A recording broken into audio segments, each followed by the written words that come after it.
All my life, I guess I was a nerd, 'cause I stood out from the herd. I even tried to be Mr. Popular, but what a flop you were, yes sir. But now I laugh, 'cause it's all in the past. Free at last, free at last. Hey, what's good people, man? Platinum Village Red. Question, man. Are you original or are you a clone? Now don't get upset with me, but it's a serious question, man. Are you original or are you a clone? And I can hear some of you saying, oh, there's only one of me, so obviously I'm original. Maybe, but maybe not. Stay with me on this one, and I'll tell you what I mean. I was having a conversation with my son on one of our many bike rides, and he was complaining about, at school, because the art teacher doesn't allow him to express himself. They're giving all this early century art work to study and artists and stuff like that. But anyway, and he said to me, Daddy, art should be about expressing one's own, showing one's own perspective on reality, not just replicating it. 11 years old, That calls for an Infinite Waters moment. What? Slow motion this side. Sorry, man, I had to do it, man. But yeah, man, that's what he said. Art should be about showing one's perspective on reality, not just replicating it. And so it got me asking a question, man, about this whole thing about, originality and stuff like that. And if you look at all the greats, they dare to step out of the box, as it were, that we've all been given. And only a few do that. But what is it that they had that we don't? Because truth is nothing, but they dared to step outside of that box. Now, like I said, many people will say, well, of course I'm original because there's only one of me. But you think about it for a second, if we agree, that thoughts become things. We hear that all the time. Thoughts become things. Thoughts become things.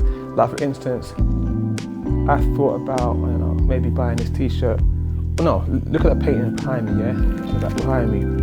I thought about the idea that when I was approached to do it by a family friend, I thought about, what I'd wear and how I'd want to, come across in the picture. From the chain I wore and, and the little skull cap at the top. All of those things, I thought about that and it became a reality. Or to put it more simply, I thought about doing this video and it became a reality. So in other words, what I'm saying is that if we can agree that thoughts become things, then the second question is, are your thoughts yours? Did they come from you? And if they didn't, who the hell are you? Who the hell are we? Think about it for a second, From the moment we're born, we're being suggested to by a multitude of places, starting from our parents.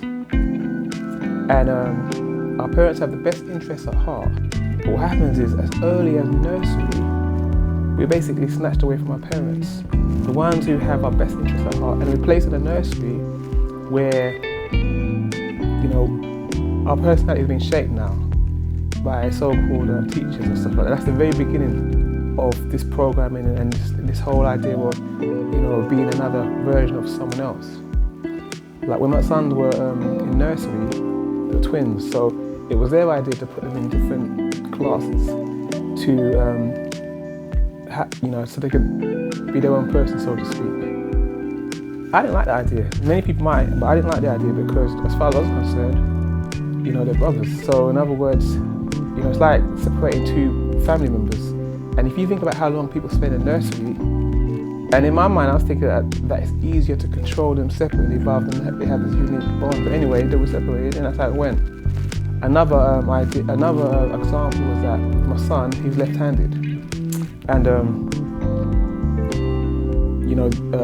the teachers were encouraged, in fact he could use both hands, but he's more comfortable with his left. And the teachers in the nursery were speaking to us as parents, encouraging us to try and get him to use his right hand because it'd be easier in the future, quote unquote. So his mum said no, he's gonna use his left, and today he's left-handed. I was actually originally left-handed, but anyway, it's another story.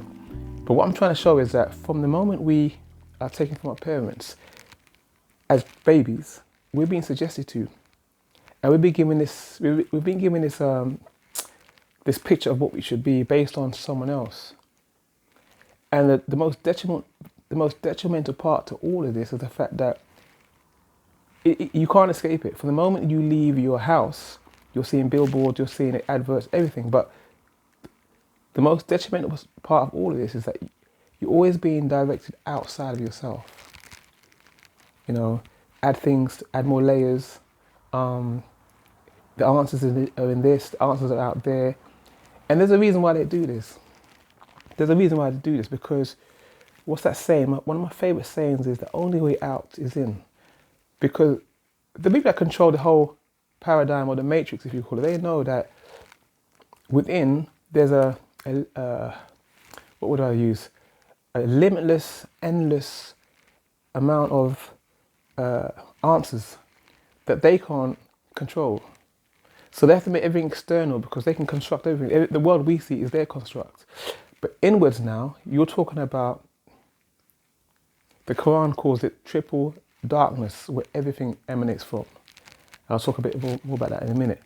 But they can't control that world. So the question might, so you might ask the question, so how do we become our original selves? Because all of us have been tainted with this clone, factory-like paintbrush, all of us. Because like the film The Matrix says, it's all around you. But how do we get closer to being our original selves? And I'll answer that with a story. I remember my son, one of my sons, was really afraid of the dark. You know, after I used to read them bedtime stories, and it was time for the light to go off, he'd always be afraid of the dark. And I said to him, look, son, everything of great power comes from darkness, blackness. You know, rich, like again, the Quran says triple darkness. Everything of life comes from darkness. So I said to him, if you look at the stars, you look up, they're all within darkness. They're all born and die within the darkness of the galaxies, if you like. If you look at the very food we eat, the seed that produces that food comes within the darkness of the soil. If you look at human beings, and you look at the stages of development, you know, the embryo that develops in the womb of the mother, again, darkness. So what that's telling us is that life comes from darkness. And we've been taught to be afraid of it. You know, horror stories and stuff like that. But that's where life comes from. So I said to him, son, the darkness is actually your friend, man. The darkness is actually your friend, because that's where all life comes from. You know, that's where life comes from.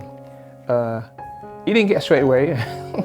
Maybe he wouldn't, and maybe that's too deep for him. But what I was trying to show him that was that, you know, through movies and stuff, we've been made to fear the darkness, when in fact it's actually our friend. And that's where all power comes from, the darkness. But the reason why I'm mentioning that is because it goes back to what I said, that everything we're shown on TV and everything we're shown through movies and stuff is always directing us outside of ourselves, because they know that they can control that paradigm, but they can't control what's within, because that's limitless, you see.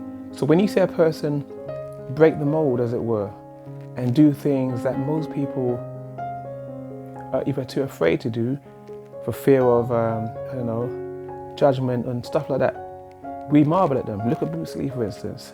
He went completely against the grain. He was doing things that most people in his world were too afraid to do. I mean, the idea of, you know, breaking the rules in terms of martial arts and using what works and what doesn't. He put his life on the line to do that. And some say that it cost him his life, but ultimately he'll be remembered forever now, because he tapped into that very part of himself where the real power is. And we can call it God, Jah, Allah, which is like the word I like to use because it resonates with me. Whatever it is, that's where the power is. And unless we're prepared to tap into that, because ultimately we're all going to be influenced to some degree, what we wear, what we eat, you know, but the more we can tap into that powerful source that almost seems like it's silent. But like the example I gave about everything coming from triple darkness, if we can tap into that, the more closer we are to our nature. It's not an accident that if you look at fruits and vegetables, the darker the fruits and the vegetables, the more nutritious they are. Whether we're talking potatoes even, you've got the red potatoes, which are more nutritious than white potatoes. You've got rice, for instance, you've got wild rice, which is more nutritious than white rice. Or you've got, the berries get deeper and get darker and darker. This is not an accident. This has all to do with the fact that it's potent with minerals and vitamins that come from the soil, but the deep richness of darkness within the soil. And we've got to look at the same way as human beings. The more we allow ourselves to be diverted outside, i.e. social media, which is a big one now, especially for children, the less we're tapping into that infinite source that gives us our uniqueness. And this is crucial now, because now with children, it's hard for them to find out who they are, because they're getting bombarded every time with all this information, all this distraction, which is really what it is, so that they don't tap in to where the power is. And one way we can do that would help is if we have moments of silence. Moments of silence. It's interesting because, we go through the day-to-day, routine, work, get up. We do the same thing every day, man. We go to work, we get up in the morning, we have something to eat, or we don't. The whole rigmarole, brushing your teeth, the whole thing. And you go to work, take the transport to work, come back. You got a few hours, and it goes back and over and over and over again. But what was interesting is that during this lockdown, many people were forced to be at home for months. And I can talk for myself now. It was the first time I was able to step back from all the day-to-day routines that were surrounded by work, because work takes up most of our hours. But for the first time, I was able to step back and look at it, externally, the whole thing. And I was able to really see how, my gosh, man, I was just going through the motions, man. And that's why it takes stillness and quiet, to at least give yourself a chance to tap into that rich source of quote-unquote darkness that's quiet, but it's super powerful. And that will enable you to get closer to your original source. When we're distracted and we're going through the motions and everything that needs to be done, you don't get the time to do that. But what the lockdown did is it forced a lot of people to do that. That's why many people started thinking about working from home, because they didn't want to be in a place again where they depended on being in a certain place at a certain time, because for the first time in their life, it made them realize how dependent they were. Many parents began to start homeschooling because they were forced to. And they realized that they could add something of value that school weren't giving them, obviously. That school weren't giving them. So all these new thoughts came about. Even people that had lost their businesses were forced to find a way to rebuild, never making that same mistake again, whatever led to it. But you see what I mean? And even people start questioning everything, from the government to the whole vaccine thing. All this new consciousness began to develop as a result of people having time to just being forced to just think. And that is where the power is. That's where the key is, man. Where you step back and take a little time in silence. Just a little time. You can call it meditation, call it what you want, call it contemplation, but just to step back out of the robotic, clone-like, day-to-day, automatic lifestyle where you're forced to just take a pause.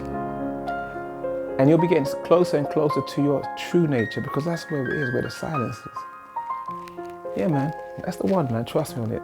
Even if you take a few minutes a day, because we've seen how powerful stillness and being forced to break your habit, your daily routine, can be in terms of the results it can bring. So anyway, that's my thoughts, man. So the next time you give it some thought, just ask yourself, am I a clone or am I original? Platinum Bearded Dread tells them house, man. Oh yeah, don't forget, hit the like button, subscribe to something. That way we can do this again. Cheer, man.